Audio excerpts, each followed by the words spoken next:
Once, that of the council, and that of the elders therein, brought forth that of a beam of light, by that of a very small crystal. And once the light penetrated the crystal, a sound occurred, and in doing so, we all saw the same. And we thought to ourselves, how simple it was we did this, even though it was just a second. And again we tried, and again, and again. Within a very short time, we found that all man, throughout all worlds, by that of the energy of their own being, and the simple building blocks of life itself, and that of light and the harmony of sound, could be ever so much the unity sought from within and shared by all. Then, as we reached out, in the times of now upon your world, the walls that our mind indeed are many,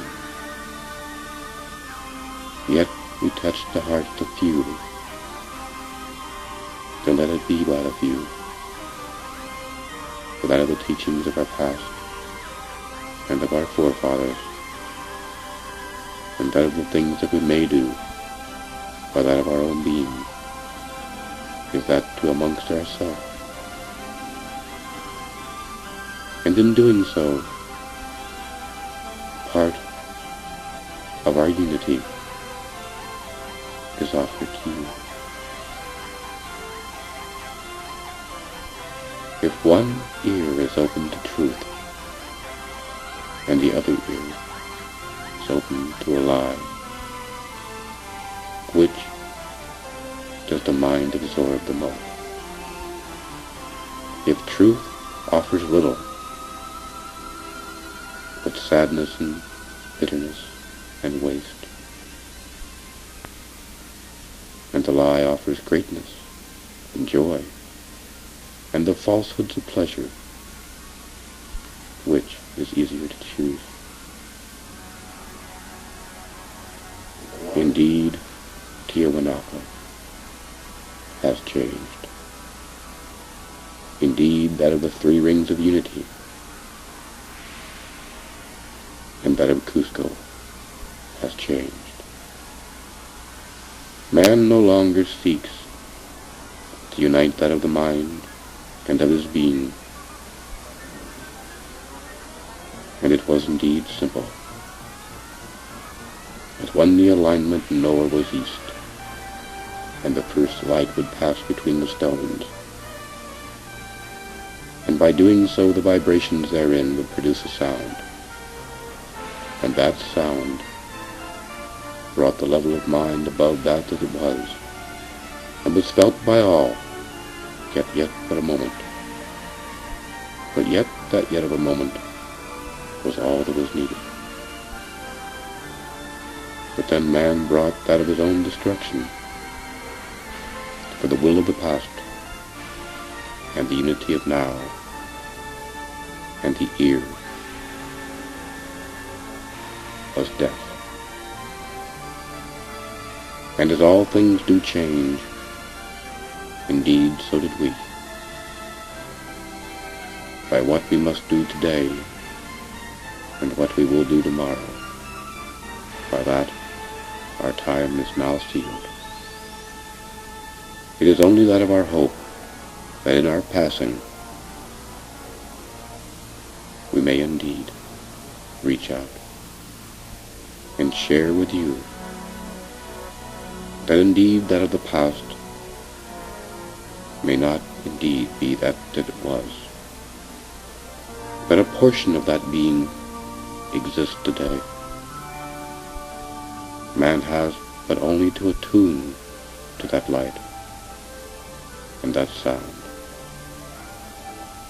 If he does it by that of his own being, knowing the rewards therein, first that of himself, and then to reach out to others in the unity of all, the rewards of many. But indeed that same knowledge exists elsewhere on the planet, and that same ear that enjoys the lie, by that the satellites that offer the change without your choice do exist. And by that, or the will of man, the mind levels between the two are reality upon your world. Then why not the ear of sadness and sorrow? For if this is not felt, then the rewards of joy and love cannot be shared. For there is indeed sadness of the past and sorrow. It is only by that the building blocks of the future can be strong. But let not man ponder upon the past, but only in remembrance of the strength needed for the days to come. And let him reach out to that of the space about him, and in that the teachings of Daniel and the play of life. And by the simplicity of the space about the man and the women and the children of the world today, with just that one step and one light and one sound, the door is there. We offer that of the key. We ask that man reaches out. We can do no more. We can do no more. Man must find unity amongst himself, by himself, and for that of his people about. In all the things that we are, and all the things that we ever hoped to be, in this and by that of the center of the universe, the greatest joy through that of the entire universe is your world and your people. By them, all is one and now. And the simplicity of Tiahuanaco, everything is now. Good evening. Good evening. Mark. Thank you very much.